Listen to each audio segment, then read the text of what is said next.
వి gold trusted gold buyers మీరు తాకట్టు పెట్టిన బంగారాన్ని విడిపించి ఈ రోజు ఉన్న మార్కెట్ ధరకు కొనబడును.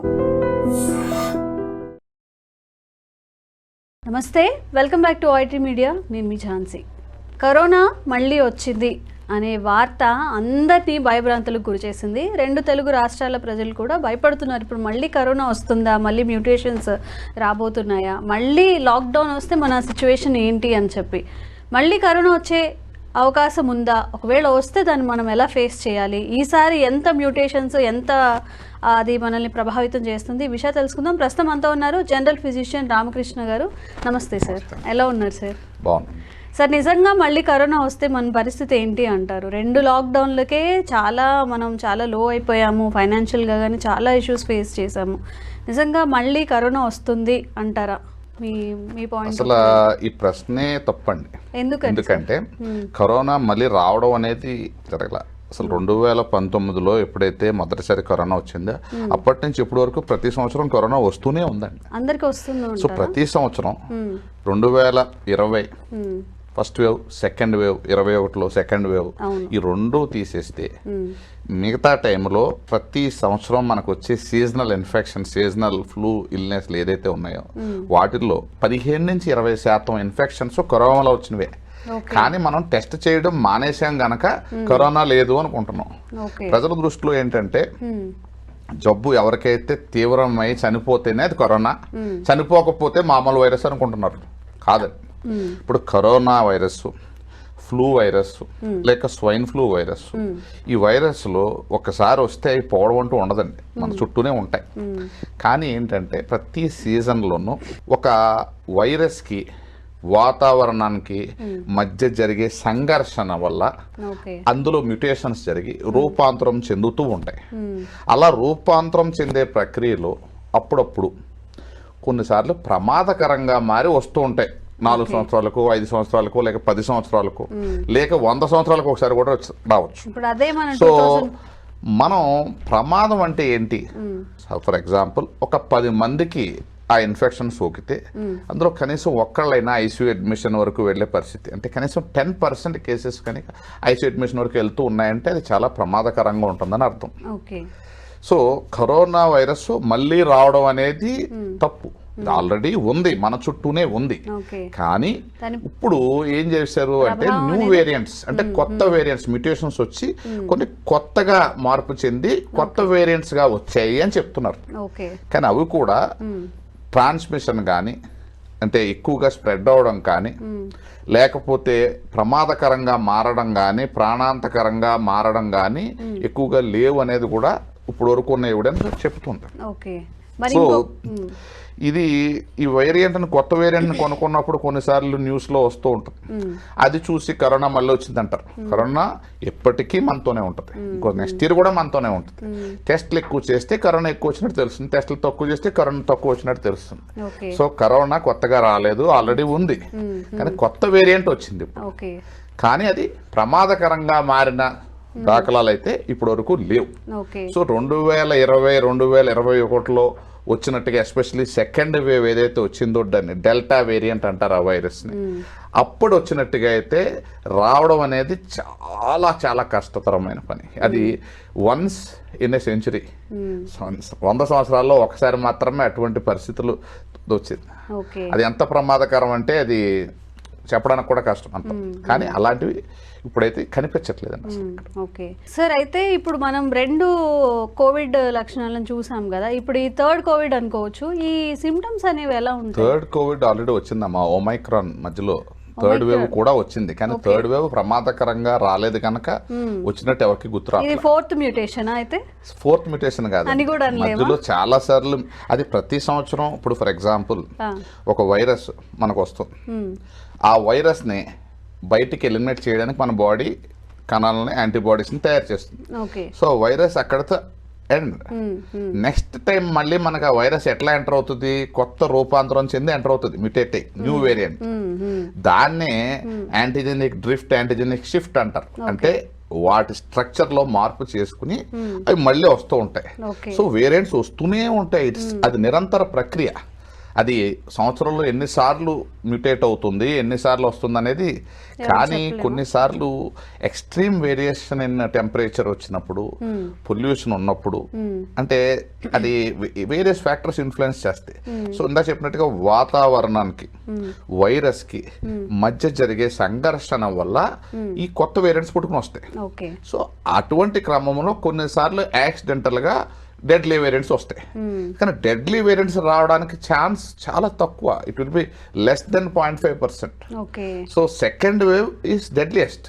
బట్ అటువంటిది ప్రపంచంలో మళ్ళీ రావడానికి అవకాశం అయితే చాలా తక్కువ. ఓకే, సిమ్టమ్స్ ఎలా ఉంటాయి సార్? అంటే సేమ్ ఉంటాయా, మళ్ళీ మారుతూ ఉంటాయి? ఏ వైరస్ వచ్చినా జనరలైజ్ సిమ్టమ్స్ ఏముంటాయండి? దగ్గు, జలుబు, గొంతు నొప్పి. కొన్ని వైరస్లు విరోచనాలతో ప్రజెంట్ అవుతాయి, కొన్ని జస్ట్ బాడీ పెయిన్స్, హెడ్ ఏక్, కాళ్ళు పిక్కలు పట్టడం, కొన్ని జాయింట్ పెయిన్స్తో రావడం, ఇలా మేనిఫెస్ట్ అవుతాయి. చాలా అరుదుగా మన బాడీలో ఎండ్ ఆర్గన్స్ డ్యామేజ్ చేసినప్పుడు, బ్రెయిన్ ఎఫెక్ట్ చేసినప్పుడు ఫిట్స్ రావడం, స్పృహలో సరిగ్గా లేకుండా పిచ్చి పిచ్చిగా మాట్లాడడం జరుగుతాయి.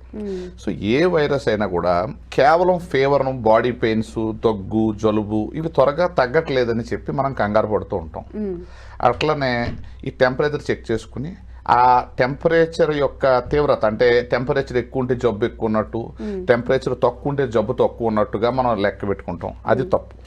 అలాగే డ్యూరేషన్ ఆఫ్ ఇల్నెస్, అంటే ఇప్పుడు ఫర్ ఎగ్జాంపుల్ ఫీవర్ 5 రోజులైనా తగ్గలేదు, 6 రోజులైనా తగ్గలేదు కాబట్టి ఇది చాలా పెద్ద జబ్బు అనుకుంటాం. ఆ లెక్క కూడా తప్పు. మన కాఫ్ కానీ, సోర్ త్రోట్ కానీ, కోల్డ్ కానీ ఈ లక్షణాలతో జ్వరం వచ్చినప్పుడు కొన్నిసార్లు 10 రోజులు పట్టినా దాన్ని ప్రమాదం అనకూడదు. సో ప్రమాదం అంటే ఏంటి అంటే మన ఆర్గాన్స్ బాడీలో డ్యామేజ్. మనకి ఏమున్నాయి organs? Brain, heart, lungs, liver, kidney. ఈ ఆర్గాన్స్లో ఏదో ఒక ఆర్గాను తీవ్రంగా డ్యామేజ్ అయితే ఆ జబ్బుని సీరియస్ అంటాం. కాంప్లికేటెడ్ ఇన్ఫెక్షన్ అంటే అర్థం any of these organs are damaged. For example brain మనకి ఎఫెక్ట్ అయింది, అయితే ఏమవుతుంది? మనం స్పృహలో లేకుండా పిచ్చి పిచ్చిగా మాట్లాడటం, పరాగ్గా మాట్లాడటం, మన సెన్సెస్లో సరిగ్గా ఉండడం, ఒక్కోసారి ఫిట్స్ వస్తాయి. అలా వచ్చిందంటే అరే ఇన్ఫెక్షన్ బ్రెయిన్ వరకు స్ప్రెడ్ అయింది, దిస్ ఈజ్ సంథింగ్ సీరియస్ అని మనకు వస్తుంది. అలాగే హార్ట్ కనుక ఎఫెక్ట్ అయితే ఆ ఇన్ఫెక్షన్ వల్ల మయోకార్డైటిస్, పెరికార్డైటిస్ అంటాం. సో వచ్చినప్పుడు ఏమవుతుందంటే గుండె అనుకున్న దానికంటే చాలా ఎక్కువ స్పీడ్గా కొట్టుకుని లంగ్స్లోకి వాటర్ చేరి 4 అడుగులు వేస్తే బెడ్ మీద నుంచి లేచి బాత్రూమ్ వరకు నడిచేటప్పటికి ఆయాస పడుతూ ఉంటాం. అలా వచ్చిందంటే ఇది చాలా ప్రమాదకరంగా మారుతుందని అర్థం. మూడో లక్షణం ఏంటి అంటే ఈ లంగ్స్ ఎఫెక్ట్ అయినప్పుడు, లంగ్స్లో నిమ్మ బాగా ఎక్కువైనప్పుడు అగైన్ ఆయాసం వస్తుంది, ఆక్సిజన్ సాచురేషన్ డిప్ అవుతుంది. సో ఆక్సిజన్ సాచురేషన్ డిప్ అవుతున్నప్పుడు ఆ జబ్బుని ప్రమాదం అంటాం. సో మనిషికి 4 అడుగులు వేసినప్పుడు ఆయాసం లేకపోయినా, స్పృహలో కాన్షియస్గా పూర్తిగా ఉండి పూర్తిగా నార్మల్గా మాట్లాడుతున్న మనిషి జబ్బు సీరియస్గా ఉన్నట్టుగా పరిగణించకూడదు. కేవలం బాడీ పెయిన్స్, టెంపరేచర్ బట్టి అసలు చెప్పకూడదు. సో అయితే ఈ ప్రమాదకర లక్షణాలు ఎప్పుడు రావచ్చు అంటే మనం చాలాసార్లు జ్వరం వచ్చిన మొదటి 2-3 రోజులు ఎక్కువ భయపడతాం. కానీ ప్రమాదకర లక్షణాలు, ఈ organ damage, end organ damage ఎప్పుడు జరుగుద్ది? 4 నుంచి 8వ రోజు మధ్యలో ఎక్కువ జరుగుద్ది. యూజువల్గా డెల్టా వేవ్లో అయితే 14 రోజుల వరకు కూడా జరిగేది. బట్ అవి మారుతూ ఉంటుంది ఆ వేరియేషన్ అందులో. సో యూజువల్గా 4th డే నుంచి 8th డే మధ్యలోనే ఆర్గాన్ డ్యామేజ్ ఉంటుంది. సో మనం ఏదైనా బ్లడ్ టెస్ట్ చేసుకుని ఆర్గాన్స్ బాగున్నాయి లేదా, లివర్ బాగుందా లేదా, కిడ్నీ బాగుందా లేదా చూసుకోవాల్సిన అవసరం ఉంటుంది. ఎప్పుడు 5-6 రోజుల్లో చేసుకుంటే మంచిది. మొదటి రోజు 2వ రోజు చేసుకున్నప్పుడు ఏంటంటే మనకి అంతగా మార్పులు ఏం తెలియవు. సో ఎప్పుడైనా ఫీవర్ వచ్చినప్పుడు ఫస్ట్ 2 days 3 days మనం జస్ట్ పారాసెటమాల్, సెట్రిజిన్ అలాంటి ట్యాబ్లెట్స్ తీసుకుంటూ మనం స్పాంజింగ్ చేసుకుంటూ ఎక్కువ లిక్విడ్ డైట్ తీసుకుంటూ ఉండి 2వ రోజు 3వ రోజు తర్వాత కూడా ఇబ్బందికరమైన పరిస్థితి ఉన్నప్పుడు డాక్టర్ దగ్గరికి వెళ్తే దానివల్ల ఎక్కువ ఉపయోగం ఉంటుందండి. కానీ మనం చాలాసార్లు ఏం చేస్తామంటే ఇలాంటివి వచ్చినప్పుడు ముందుగా టెస్టులు చేయించుకుంటే మంచిదనే ఆలోచనతో ఎర్లీగా టెస్టులు చేయించుకుంటూ ఉంటాం. నన్ను అడిగితే ప్రాక్టికల్లీ ఈ వైరల్ ఇల్నెస్కి ఈ టెస్టులు చేయడం వల్ల పెద్దగా లాభం ఉండదండి. ఎందుకు అంటే ట్రీట్మెంట్ అనేది ఈ రిపోర్ట్స్ని బట్టి పెద్దగా ఇది ఉండదు. మనిషి యొక్క సిమ్టమ్స్, జబ్బు తీవ్రత రోగి ఇబ్బందులు డిసైడ్ చేస్తుంది. సో రోగి ఇబ్బందులు బట్టి మనం వైద్యం మారుతూ ఉంటుంది తప్ప ఎక్కువ రిపోర్ట్స్ ఎక్కువ ఇన్ఫ్లుయెన్స్ చేయలేవు. సో మొదటి 3-4 రోజులైతే పెద్దగా విలువ లేదు పరీక్షలకి. ఓకే సార్, కోవిడ్ వచ్చినప్పుడు ఇప్పుడైతే ఎలాంటి జాగ్రత్తలు తీసుకోవాలి? ఇప్పుడు ఏదైనా సిమ్టమ్స్ మనకి ఉన్నప్పుడు క్వారంటైన్ అని చెప్పి ఒక 15 days విడిగా ఉండడం, ఐసోలేట్ అవ్వడం, ఇలాంటివన్నీ చేసాం కదా, అవే మెథడ్స్ ఇప్పుడు ఫాలో అవ్వాలి అంటారా? యాక్చువల్లీ కోవిడ్ 2019లో అది వచ్చినప్పుడు అది ఈ మధ్య కాలంలో గత 60-70 సంవత్సరాలు ఎప్పుడు 1920లో స్పానిష్ ఫ్లూ వచ్చిన తర్వాత అంతటి ఇబ్బందికరమైన పరిస్థితి రావడం అది మొదటిసారి. సో దానివల్ల ఏంటంటే ఏం చెయ్యాలో ఎవ్రీథింగ్ ఈజ్ ఎక్స్పెరిమెంటల్. సో మనం చేసే ప్రతి పని ఎక్స్పెరిమెంటల్, ఒక ప్రూఫ్ అంటూ లేదు ఈ పని చేస్తే ఇలా బాగుంటుందనే లేదు. సో కొంతమంది మేధావులు కూర్చుని కొన్ని ప్రపోజ్ చేశారు. ఆ ప్రపోజ్ చేసినప్పుడు ఈ క్వారంటైన్లని ఏమైనా పెట్టారు. So the concept of testing, isolating A case నిజంగా సక్సెస్ అయితే అంతమంది కోవిడ్ ఎందుకు వస్తుందండి? సో నన్ను అడిగితే ఏమవుతుందంటే ఒకసారి సిమ్టమ్స్ ఒకసారి వస్తే మన సిమ్టమ్స్ రావడానికి 1 రోజు 2 రోజుల ముందే మనం ఆల్రెడీ స్ప్రెడ్ చేసి ఉంటాం మన పక్కన, మన ఫ్యామిలీ మెంబర్స్. సో టెస్ట్ చేసి మనం ఐసోలేట్ అయ్యి 15 రోజులు ఉండడం వల్ల ఎటువంటి లాభం ఉండదండి. అంటే ఫర్దర్ గా ఇంకెవరికైనా రాకుండా ఉండే అవకాశం ఏమైనా ఉండొచ్చు. సో మనకి ఏమవుతుందంటే ఈ ప్రివెన్షన్ ఆఫ్ స్ప్రెడింగ్ ఇన్ఫెక్షన్ ఇలాంటివన్నీ కూడా మనం ఎప్పుడు ఆలోచించాలంటే ఆ తీవ్రత చాలా ఎక్కువ ఉన్నప్పుడు. ఫర్ ఎగ్జాంపుల్ మనం second wave for example first వేవ్లో లాక్డౌన్ పెట్టారు. లాక్డౌన్ పెట్టడం వల్ల ఈ ప్రపంచంలో ఎక్కడైనా ఎటువంటి ఉపయోగం అన్నా జరిగిందా అంటే నన్ను అడిగితే బిగ్ జీరో. లాక్డౌన్ వల్ల ఆర్థిక పరమైన నష్టాలు జరిగాయి తప్ప కోవిడ్ ఇన్ఫెక్షన్ స్ప్రెడ్ అవడం అయితే ఆగలే. 2 నెలలు నిజంగా లాక్డౌన్ అయితే ఎటువంటి ఉపయోగం జరగల. కానీ సెకండ్ వేవ్లో పెట్టిన లాక్డౌన్ నిజంగా ఉపయోగపడింది. ఎందుకంటే ఈ సెకండ్ వేవ్లో ఒక్కసారిగా సీరియస్ కేసెస్ స్పర్ట్ అయిపోయి పెరిగిపోయి ఒక్కసారిగా హాస్పిటల్ బెడ్స్ అన్ని నిండిపోయి ఆక్సిజన్ దొరకని పరిస్థితి వచ్చేసింది. సో అటువంటి పరిస్థితుల్లో ఏంటంటే ఈ లాక్డౌన్ పెట్టడం వల్ల lockdown cannot stop infection, spreading infection, but speed of spreading infection అంటే ఎంత త్వరగా అందరికీ చేరుతుంది అనేది ఏదైతే ఉందో దాన్ని స్పీడ్ని ఆపగలుగుతుంది. సో ఆ స్పీడ్ని ఆపడం వల్ల ఏమవుతుందంటే మనకి అట్లీస్ట్ టైం దొరుకుతుంది మనకి, అంటే మనం ప్రిపేర్ అవడానికి టైం దొరుకుతుంది. సో ఒక పేషెంట్ తర్వాత ఇంకో పేషెంట్ అనే పరిస్థితి వస్తుంది. ఒకేసారి అంతమంది వస్తే మనం అకామిడేట్ చేయలేం. సో ఆ సెకండ్ వేవ్ లో పెట్టిన లాక్డౌన్ నిజంగా ఉపయోగపడింది. ఫస్ట్ వేవ్ లో పెట్టిన లాక్డౌన్ 2 నెలల లాక్డౌన్ కూడా నిరుపయోగం అని నా అభిప్రాయం. ఓకే, సో ఈ మాస్కులు కానివ్వండి, శానిటైజర్స్ చాలా యూజ్ చేసాం మనం corona first wave second wave. మీరు అన్నట్టు ఇప్పుడు చాలా వచ్చాయి. ఇప్పుడు ఎలాంటి జాగ్రత్తలు తీసుకోవాలి? అవన్నీ యూజ్ అవుతాయి అంటారా మాస్కులు కానీ శానిటైజర్? సో ఇది అంత వ్యక్తిగత అభిప్రాయం అండి. ఇది మాట్లాడితే నేను మాట్లాడేది అయితే నా వ్యక్తిగత అభిప్రాయం. నేను అబ్జర్వ్ చేసిన విషయాలను బట్టి నేను చెప్పేది ఏంటంటే ఈ వైరస్ ఇన్ఫెక్షన్ ఏదైతే ఉందో ఫ్లూ, ఈ నిజంగా స్ప్రెడ్డింగ్ ఆపడం అనేది ప్రాక్టికల్లీ చాలా కష్టమైన పరిస్థితి. సో మనం శానిటైజర్స్ వాడడం వల్ల దానివల్ల ఎక్కువ లాభం ఉందా అంటే పెద్దగా లేదండి. అలాగే మాస్క్ అనేది ఇన్ఫెక్షన్ వచ్చిన వాళ్ళు వేసుకుంటే ఆ డ్రాప్లెట్ స్ప్రెడ్ ఆవడం వల్ల ఉపయోగం ఉంటుంది. ఇన్ఫెక్షన్ రాని వాళ్ళు మాస్క్ వేసుకుంటే చాలా ఉపయోగం అని మనం ఎక్కడికి వెళ్ళినా ఏ ఎక్స్పర్ట్ని అడిగినా మాస్క్ వేసుకోండి, శానిటైజర్ వాడండి అని చెప్తారు. బట్ నన్ను అడిగితే that will not stop spreading infection. So జబ్బు లేని వాళ్ళు మాస్క్ వేసుకోవడం వల్ల పెద్దగా లాభం లేదు.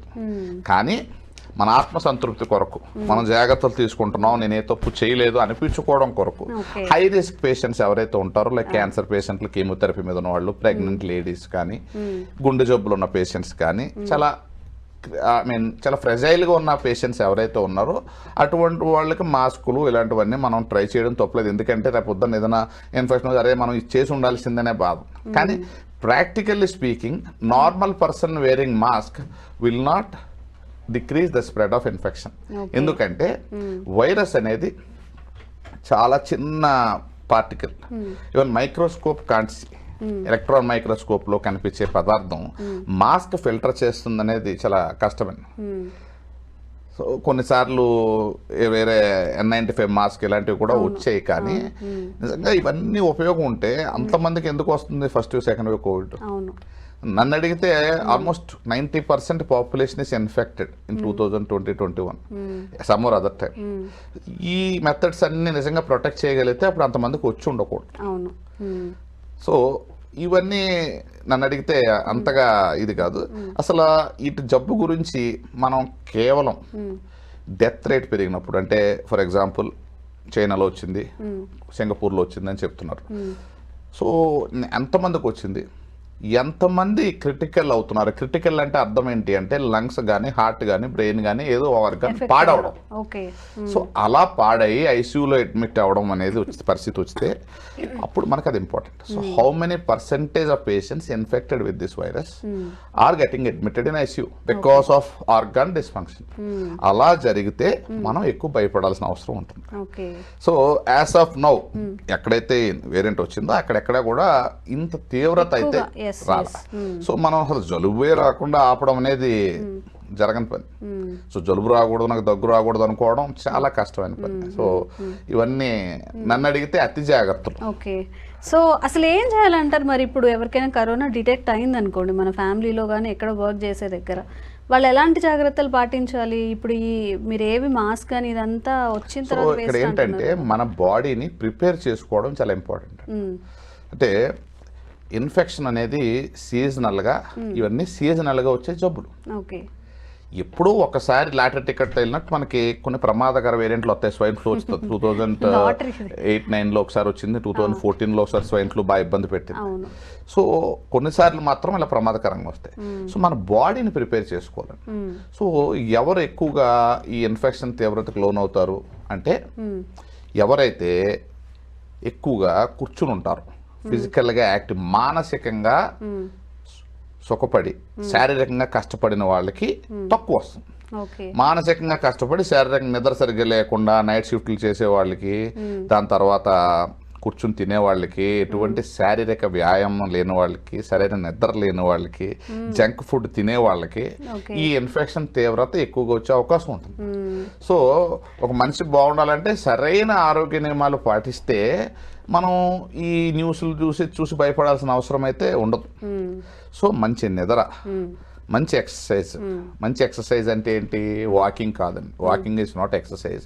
కొంచెం ఆయాసం వచ్చే పనులు చేయాలి. ఏదైనా కొంచెం మైల్డ్ జాగింగ్, మన కెపాసిటీ బట్టి మైల్డ్ జాగింగ్ చేసుకోవడం, బరువులు ఎత్తడం, కండగట్టిపడే పనులు చేయడం, జంక్ ఫుడ్ మానేయడం, అంటే ఎస్పెషల్లీ మైదా, బెల్లం, పంచదార ఇవన్నీ కొన్ని పాటు అవాయిడ్ చేసుకోవడం. తర్వాత ఎక్కువ సరైన వాటర్ తీసుకోవడం, టైంకి నిద్రపోవడం. టైంకి తినడం కాదండి, టైంకి నిద్రపోవడం చాలా ఇంపార్టెంట్. ఇలా చేస్తే మనకి ఇన్ఫెక్షన్ తక్కువగా వచ్చే అవకాశం ఉంటుంది. సో మనం ఇవి బాగా చెయ్యాలి. ఇవి వదిలేసి మనం శానిటైజర్లు, మాస్కులు చుట్టూ తిరిగితే ఎటువంటి ఉపయోగము ఉండదు. అలాగే వ్యాక్సిన్లు తీసుకున్నా ఎటువంటి ఉపయోగం ఉండదు. Flu shots for example, flu shots తీసుకుంటారు. ఫ్లూ షాట్స్ నేను నా చిన్నప్పటి నుంచి వింటున్నా, ఫ్లూ షాట్స్ అని. కానీ ఎన్నిసార్లు ఫ్లూ షాట్స్ ఇచ్చినా number of cases of flu అయితే ఎక్కడ తగ్గలేదు. Number of admissions due to flu అయితే ఎక్కడ తగ్గల. సో ఇవన్నీ నిరుపయోగమైన పనులండి. సో మనం చేయాల్సిన బేసిక్ పనులు మనం చేసుకోవాలి. అవి చూసుకుంటూ అంటే ఫర్ ఎగ్జాంపుల్ స్పోర్ట్స్ పర్సన్స్, వ్యవసాయ కూలీలకి, వీళ్ళకి తక్కువగా వచ్చే అవకాశం ఉంటుంది ఇన్ఫెక్షన్. వాళ్ళలా మనం ఉండాలని చెప్తున్నాం. ఫిజికల్ ఎక్సర్సైజెస్ ఎక్కువ చేసే వాళ్ళు, శారీరక కష్టం, మానసిక సుఖం, అవాయిడింగ్ జంక్ ఫుడ్, 3 ఫాలో అయితే మనకి ఇన్ఫెక్షన్ తీవ్రత తక్కువ ఉంటుంది. ఆ జాగ్రత్తలు తీసుకుంటే చాలు. ట్రీట్మెంట్ ఎలా ఉంటుంది సార్? దీనికి ఎలాంటి ట్రీట్మెంట్ తీసుకోవాలి? సో ట్రీట్మెంట్ అంటే ఏ వైరస్ అయినా, అంటే అది కరోనా అవ్వచ్చు, స్వైన్ ఫ్లూ అవ్వచ్చు, డెంగ్యూ అవ్వచ్చు, నార్మల్ ఫ్లూ కావచ్చు, ఈ వైరస్ని డైరెక్ట్గా అటాక్ చేసే మెడిసిన్స్ అంటూ ఏమి ఉండవండి. ఉన్నాయని నమ్మించి మనతో మందులు వాడిస్తాం. అవునా? ఇప్పుడు ఫర్ ఎగ్జాంపుల్ కరోనా వచ్చినప్పుడు రెమిడిసివిర్ ఇంజెక్షన్ ఉంది, ఫ్లావిపిరావిర్ అనే టాబ్లెట్ వచ్చింది, మోల్పినవిర్ అనే టాబ్లెట్ వచ్చింది. ఆఖరికి ఈ ఇన్ఫెక్షన్ వచ్చినప్పుడు కాక్టైల్ యాంటీబాడీ అని ఒకటి ఇచ్చేసారు, 60,000-70,000 ఇంజెక్షన్. నన్ ఆఫ్ దెమ్, ఈ 4 మందులు దేనికి పనిచేయవు. They are equal to salt water. దేనికి పనిచేయవు. కానీ ఆ వచ్చిన కొత్తలో ఒక ప్రెషర్ క్రియేట్ చేశారు. ఫర్ ఎగ్జాంపుల్ రెమిడిసివిర్ ఇంజెక్షన్ వచ్చినప్పుడు ఒక ఫాల్స్ స్టడీ ఫస్ట్ పబ్లిష్ చేసి రెమ్డెసివిర్ ఈజ్ సో హెల్ప్ఫుల్, అది ఎబోలా వైరస్ కోసం ఫస్ట్ తయారు చేశారు, అది అక్కడ ఎందుకు పనిచేయక నిరుపయోగంగా అని దివాలా తీసే పరిస్థితిలో ఉన్నప్పుడు దీని మీద తోశారు. సో రెమ్డెసివిర్ ఇంజెక్షను రీసెర్చ్లో ఏం చెప్పింది అంటే మార్టాలిటీని తగ్గించదు, కానీ హాస్పిటల్ స్టే 4 రోజులు తగ్గిస్తుంది, దానివల్ల కొన్ని డబ్బులు సేవ్ అవుతాయి పేషెంట్కి అని చెప్పారు. దాన్ని మనం మార్చి రెమ్డెసివిర్ అంటే ఇంకా అది సంజీవిని, అది లేనిదే మనిషి చచ్చిపోతాడు అని చెప్పి క్రియేట్ చేసి అసలు బ్లాక్ మార్కెట్లో అమ్మేశారు. సో వైరస్ని టార్గెట్ చేసే మెడిసిన్ ఈ వైరస్ అంటే వేరే వైరస్లు ఉంటాయి, hepatitis B, hepatitis C, HIV, ఆ వైరస్కి మెడిసిన్ ఉంటుందండి. ఈ flu, swine flu, corona, dengue ఈ వైరస్కి మెడిసిన్ అంటే ఏముండదు.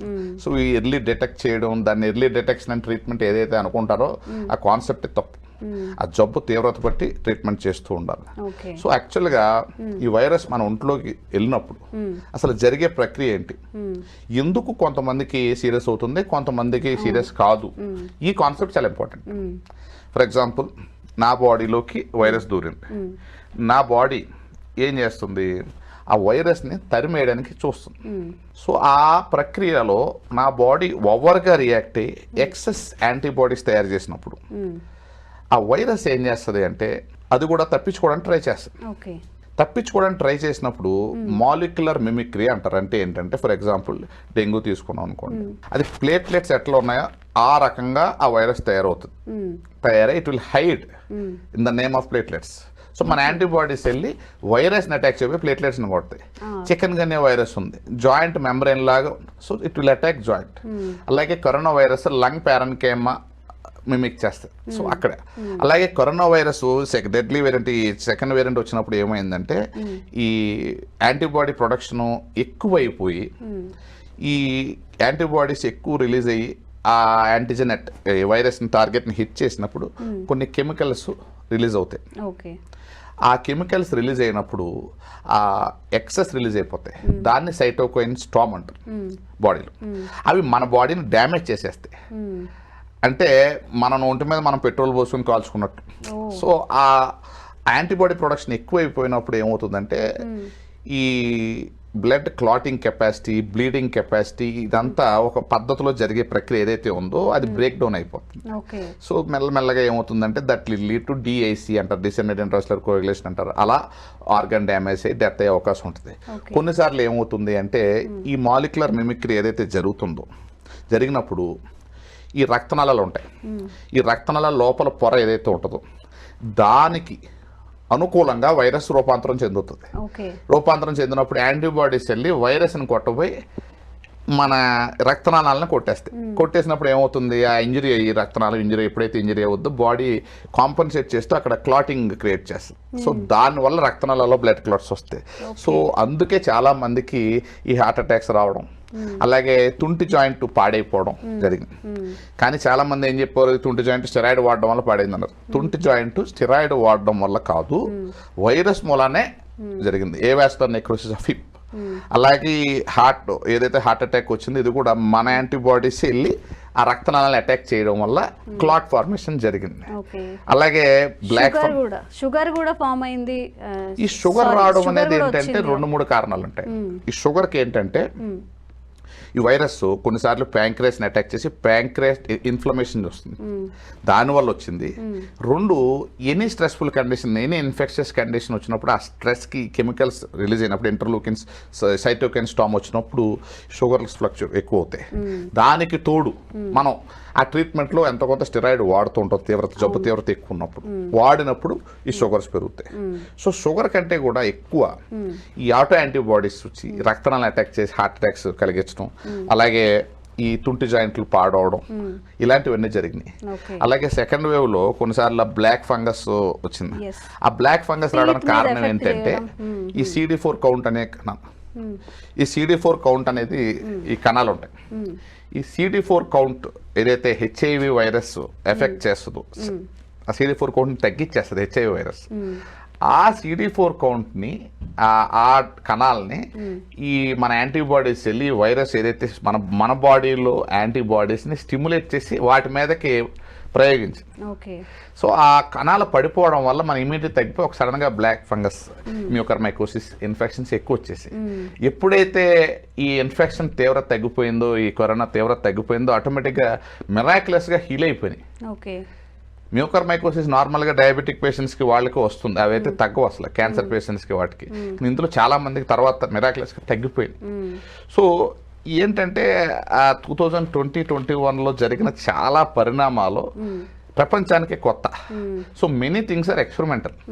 కానీ అప్పుడు చేసినట్టుగానే ఇప్పుడు కూడా చేసేయాలి, సేమ్ మళ్ళీ ఫాలో అవ్వాలని మాత్రం తప్పు. ఆ వైరస్ని ముందుగా కనిపెట్టి దాన్ని ఏదో మందులు వాడే చంపేద్దాం అనుకోవడం అంతకన్నా తప్పు. సో మనం ఏంటంటే ఆ జబ్బు తీవ్రత బట్టి ఆ సిమ్టమ్స్ని తగ్గించే వైద్యం చేసుకుంటూ ఉండాలి. సరే, ఇంకొక క్వశ్చన్.